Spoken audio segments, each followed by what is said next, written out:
안녕하세요. 인생 다시 보기입니다. 우선 채널에 방문해주신 여러분, 정말 감사합니다. 사연을 시작하기 전 여러분의 구독과 좋아요는 큰 힘이 됩니다. 사연을 시작하겠습니다. 마지막으로 진심 어린 대화를 나눈 게 언제입니까? 속마음을 털어놓고 공감받고 위로받은 게 언제입니까? 1년 전입니까?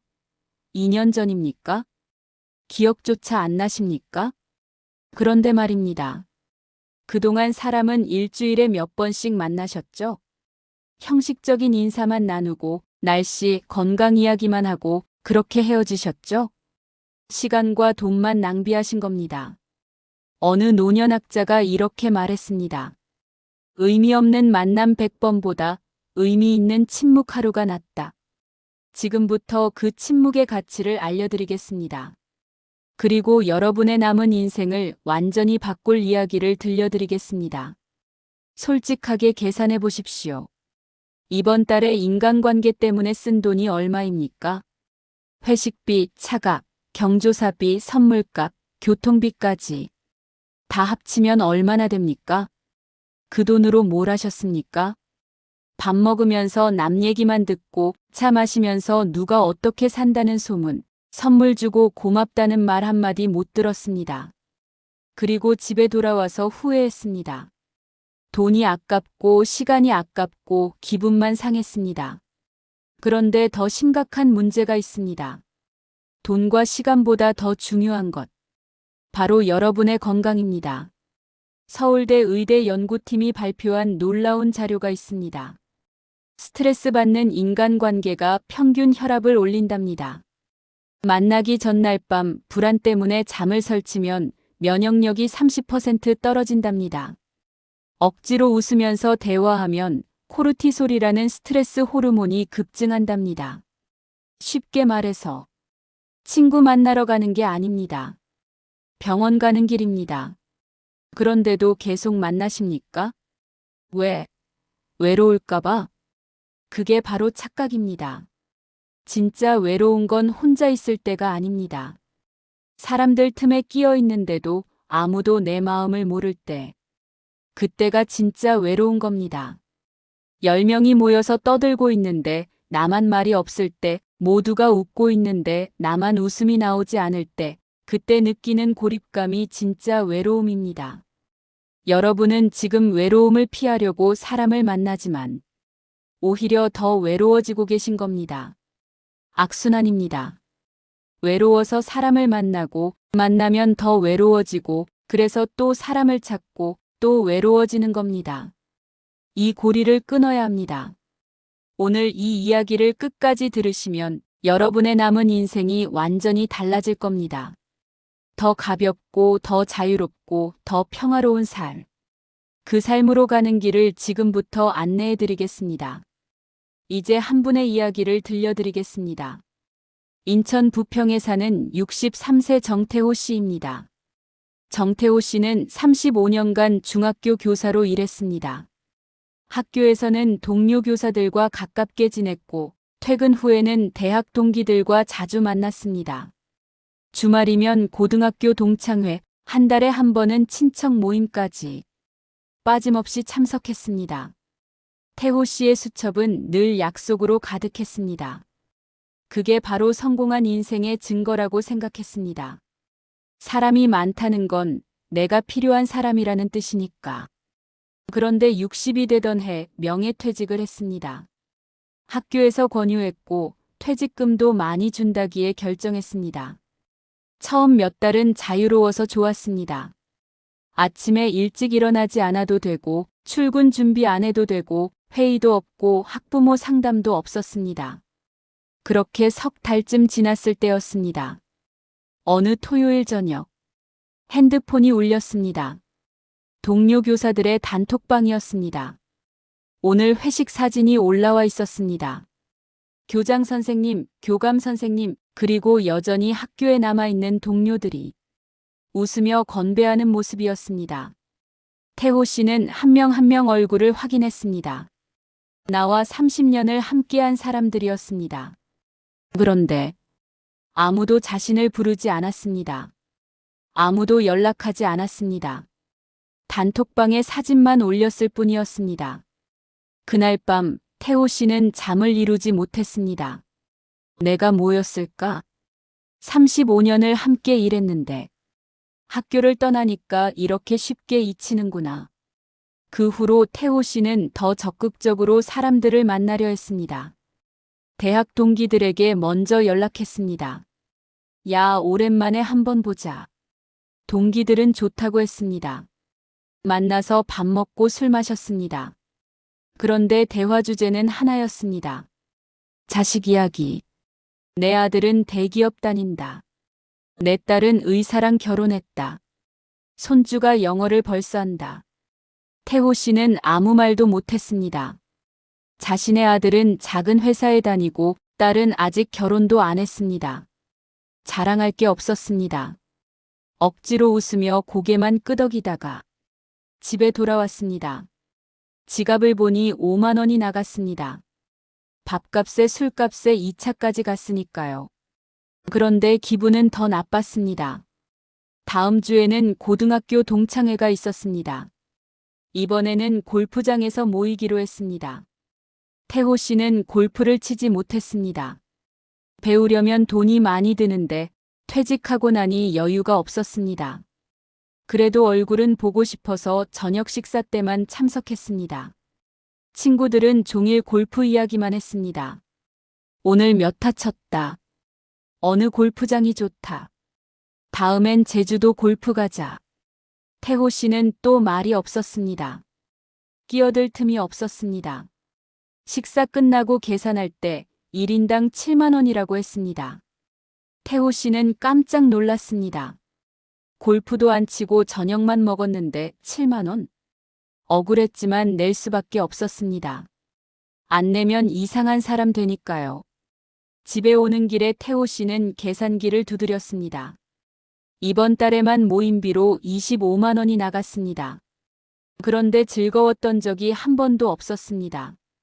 매번 남의 자랑만 듣고 내 처지만 초라해지고 돈만 쓰고 돌아왔습니다.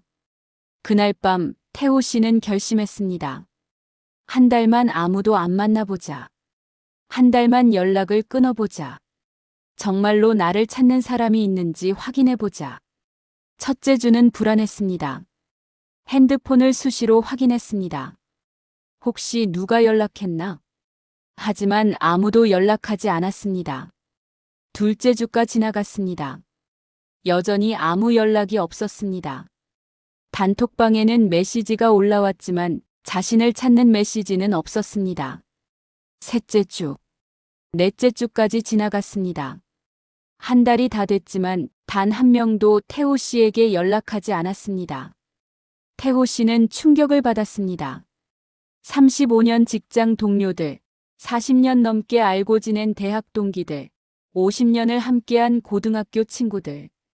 그 많은 사람들 중에 단 한 명도 나를 궁금해하지 않았습니다. 처음엔 서운했고 그 다음엔 화가 났습니다. 하지만 2주일쯤 지나니까 이상한 기분이 들었습니다. 편하다. 약속이 없으니까 마음이 편했습니다. 아침에 일어나서 오늘 누구 만나야 하나 걱정 안 해도 됐습니다. 무슨 말을 할까 고민 안 해도 됐습니다. 돈 쓸 일도 없었습니다. 그렇게 2달이 지났습니다. 어느 날 아침 태호 씨는 혼자 동네 뒷산에 올라갔습니다. 정상에 올라가니 도시가 한눈에 보였습니다. 바람이 시원하게 불었습니다. 그 순간 깨달았습니다. 나는 지금까지 사람들 때문에 힘들었구나. 혼자 있는 게 무서워서 억지로 사람들을 붙잡고 있었구나. 하지만 정작 혼자 있어 보니 전혀 무섭지 않았습니다. 오히려 평화로웠습니다. 그날 이후 태호 씨는 완전히 달라졌습니다.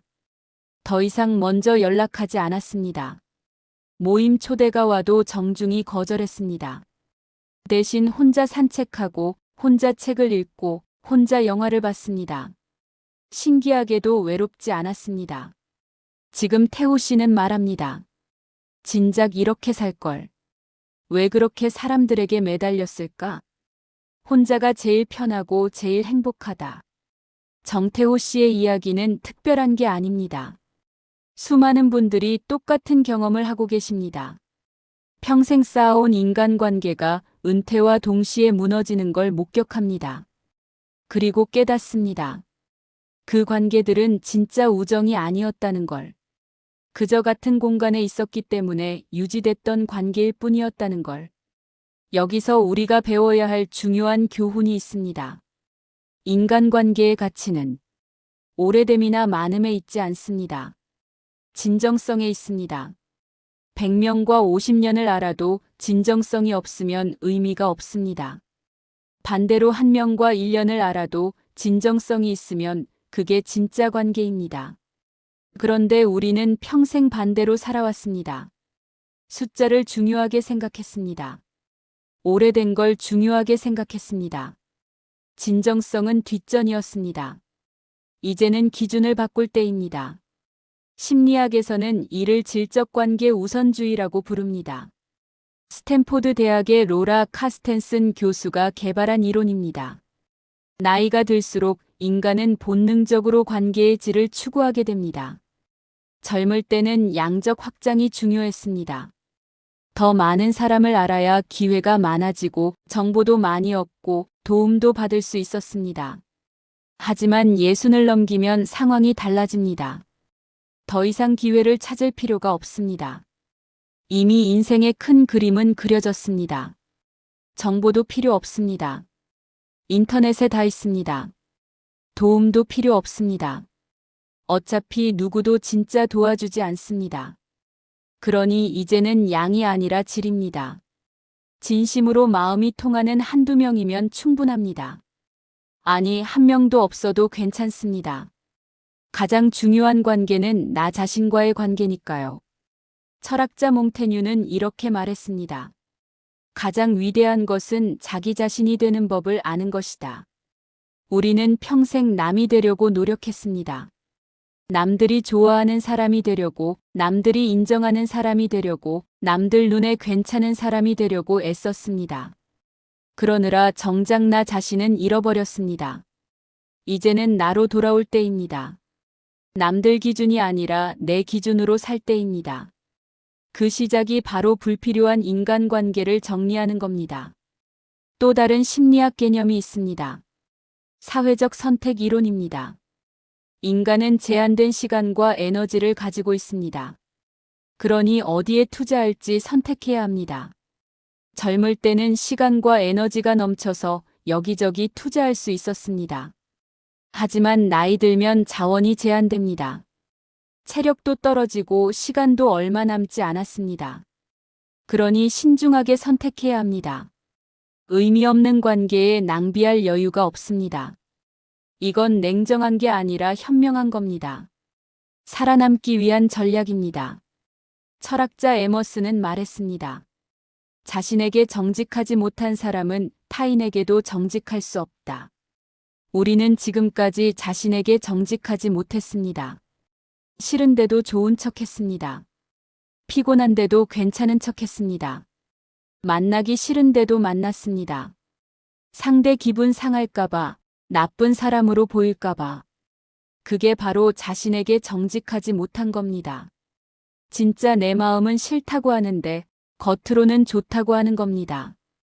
이런 이중성이 쌓이면 정신이 피폐해집니다. 우울증이 옵니다. 불면증이 옵니다. 심하면 공황장애까지 옵니다. 의사들이 경고합니다. 정서적 부조화가 지속되면 신체 질환으로 이어진다고. 쉽게 말해 마음이 병들면 몸도 병듭니다. 여러분이 요즘 자주 아프신 이유가 여기 있습니다. 나이 들어서 아픈 게 아닙니다. 인간관계 때문에 스트레스 받아서 아픈 겁니다. 이제 질문을 바꿔야 합니다. 친구가 없으면 외롭다는 게 정말 맞는 말입니까? 아닙니다. 친구가 없어서 외로운 게 아니라 친구가 있어야 한다는 강박 때문에 괴로운 겁니다. 우리 머릿속에는 오래된 믿음이 박혀 있습니다. 친구 많은 사람이 성공한 사람이다. 혼자 있는 사람은 외톨이다. 나이 들어 친구 없으면 불쌍하다. 이런 믿음들이 우리를 괴롭힙니다. 하지만 이 믿음들은 다 거짓입니다. 누가 만들어낸 기준인지도 모릅니다. 아마 옛날 사람들이 만든 기준일 겁니다. 농경사회에서는 많은 사람과 협력해야 살 수 있었으니까 그런 기준이 생겼을 겁니다. 하지만 지금은 다릅니다. 혼자서도 충분히 잘 살 수 있습니다. 오히려 혼자일 때 더 자유롭습니다. 철학자 키르케고르는 말했습니다. 군중은 진리가 아니다. 진리는 개인에게 있다. 군중 속에 있으면 진리를 찾을 수 없습니다. 모두가 하는 대로 따라하게 됩니다. 모두가 믿는 걸 믿게 됩니다. 생각할 틈이 없습니다. 하지만 혼자 있으면 다릅니다. 조용히 생각할 수 있습니다. 진짜 내가 원하는 게 뭔지, 진짜 내가 믿는 게 뭔지 찾을 수 있습니다. 그게 바로 혼자 있는 시간의 가치입니다. 통계를 하나 더 말씀드리겠습니다. 60 이상 노인 중에서 인간관계를 대폭 줄인 사람들을 5년간 추적 조사했습니다.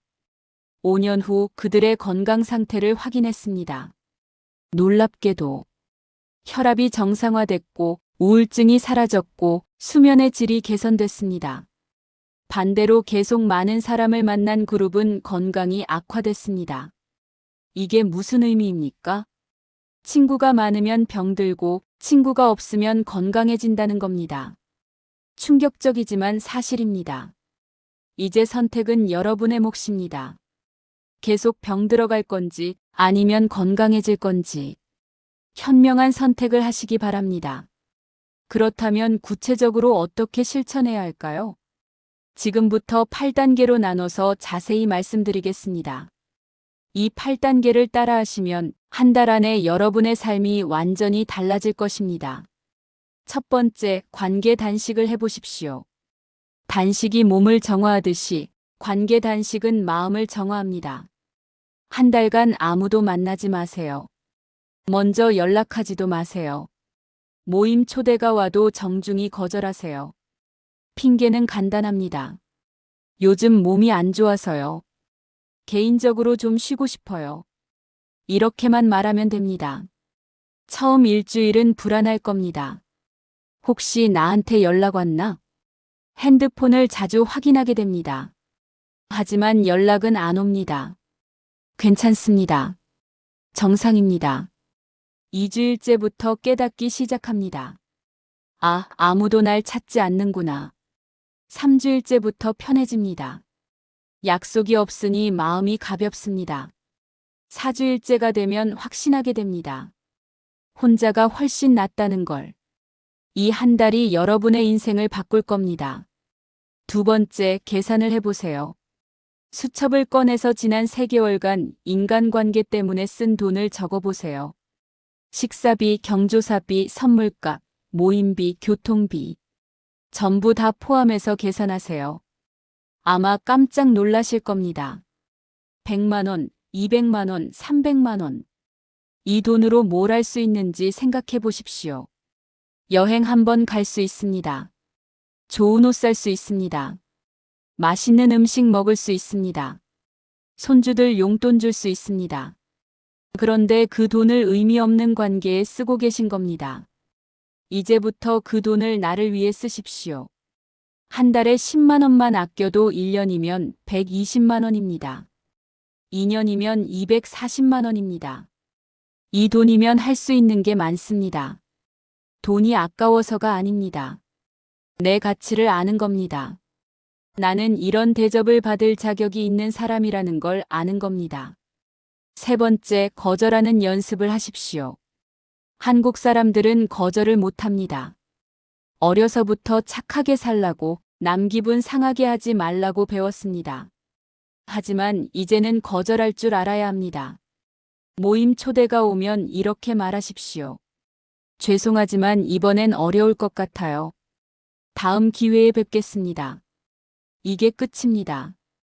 길게 설명할 필요 없습니다. 핑계댈 필요도 없습니다. 그냥 어렵다고 하면 됩니다. 처음엔 어색하고 미안할 겁니다. 하지만 3번만 하면 익숙해집니다. 그리고 알게 됩니다. 거절해도 아무 일도 일어나지 않는다는 걸. 상대방은 금방 잊어버립니다. 다른 사람 찾아서 만납니다. 여러분이 걱정하는 것만큼 아무도 신경 쓰지 않습니다. 네 번째, 혼자 하는 일을 찾으십시오. 독서, 산책, 명상, 글쓰기, 그림 그리기, 악기 연주. 무엇이든 좋습니다. 중요한 건 혼자서 할 수 있는 일이어야 한다는 겁니다. 남에게 의존하지 않는 일이어야 합니다. 예를 들어 독서를 시작하십시오. 도서관에 가서 관심 있는 책을 빌리십시오. 처음엔 집중이 안 될 겁니다. 10페이지도 못 읽고 딴 생각하게 됩니다. 하지만 매일 30분씩만 읽으십시오. 일주일이면 한 권을 끝낼 수 있습니다. 한 달이면 4권을 읽을 수 있습니다. 1년이면 48권입니다. 이렇게 쌓이면 세상을 보는 눈이 달라집니다. 산책도 좋습니다. 매일 아침 30분씩 동네를 걸으십시오. 처음엔 심심할 겁니다. 하지만 걷다 보면 생각이 정리됩니다. 머리가 맑아집니다. 몸도 가벼워집니다. 한 달만 하면 혈압이 낮아지고 혈당도 안정됩니다. 석 달 하면 몸무게가 줄고 체력이 좋아집니다. 이게 바로 나를 위한 투자입니다. 다섯 번째, 자기 대화를 시작하십시오. 매일 밤 잠들기 전에 자신에게 물어보십시오. 오늘 나는 행복했나? 오늘 나는 나답게 살았나? 오늘 나는 후회 없는 하루를 보냈나? 솔직하게 대답하십시오. 아니라면 왜 아닌지 생각해 보십시오. 무엇이 나를 불행하게 만들었는지 찾아내십시오. 그리고 내일은 그걸 하지 않겠다고 다짐하십시오. 이렇게 매일 점검하다 보면 삶이 달라집니다. 불필요한 것들이 걸러집니다. 진짜 중요한 것들만 남습니다. 그게 바로 자기 성찰입니다. 철학자 소크라테스는 말했습니다. 성찰하지 않는 삶은 살 가치가 없다. 우리는 지금까지 성찰 없이 살았습니다. 그냥 관성대로 살았습니다.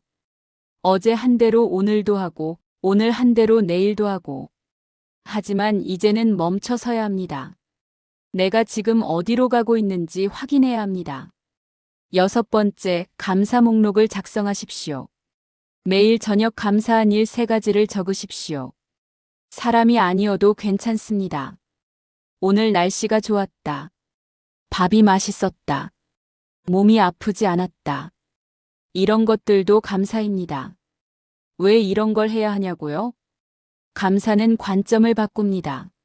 없는 것이 아니라 있는 것을 보게 만듭니다. 외로움은 결핍에서 오는 게 아닙니다. 지금 가진 것의 가치를 모를 때 옵니다. 하지만 감사하면 지금 이 순간이 얼마나 소중한지 알게 됩니다. 친구가 없어도 괜찮습니다. 나는 건강하고 밥 먹을 수 있고 자유롭습니다.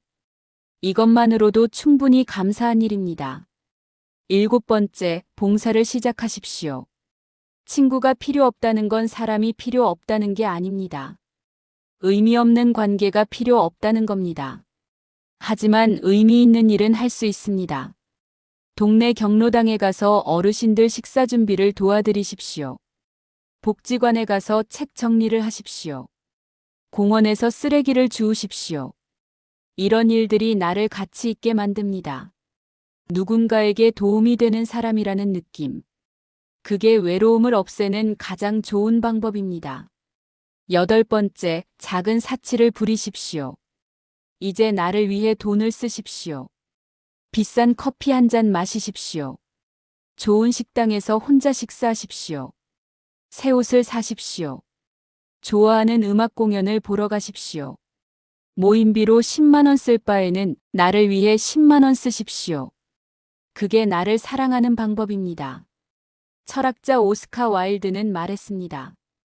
자기 자신을 사랑하는 것이 평생의 로맨스의 시작이다. 우리는 평생 남을 사랑하려고 애썼습니다. 부모를 사랑하고, 배우자를 사랑하고, 자식을 사랑하고, 친구를 사랑하려고 했습니다. 하지만 정작 나 자신은 사랑하지 않았습니다. 이제는 나를 사랑할 때입니다. 나에게 친절할 때입니다. 나를 위해 시간 쓸 때입니다. 이 8단계를 하나씩 실천하시면 여러분의 삶은 분명히 달라질 것입니다. 마지막으로 한 가지 더 말씀드리겠습니다. 철학자 랄프 월도 에머슨은 이렇게 말했습니다. 혼자 있을 수 있는 사람만이 좋은 친구가 될 수 있다. 역설적이지만 진실입니다. 혼자 있을 줄 모르는 사람은 남에게 의존합니다. 외로움을 채우려고 사람을 찾습니다. 그건 진짜 우정이 아닙니다. 하지만 혼자 있을 줄 아는 사람은 다릅니다. 필요해서가 아니라 좋아서 만납니다. 의존이 아니라 나눔입니다. 그게 진짜 관계입니다. 마지막으로 철학자 루소는 이렇게 말했습니다. 인간은 자유롭게 태어났지만 어디서나 사슬에 묶여 있다. 그 사슬 중 하나가 바로 인간관계입니다. 남들 기대, 남들 시선, 남들 평가. 이런 것들이 우리를 묶어 놓았습니다. 이제 그 사슬을 끊을 때입니다. 자유로워질 때입니다. 여러분, 혼자 있는 게 외로운 게 아닙니다. 오히려 자유로운 겁니다. 아무 눈치 안 보고 아무 평가 안 받고 오직 나답게 살 수 있습니다. 그게 바로 예순 넘어서 누려야 할 특권입니다. 이제 여러분께 부탁드립니다. 오늘부터 하나씩 실천해 보십시오. 마지막으로 꼭 기억하십시오. 예순 넘어서 친구가 없는 건 불행이 아닙니다.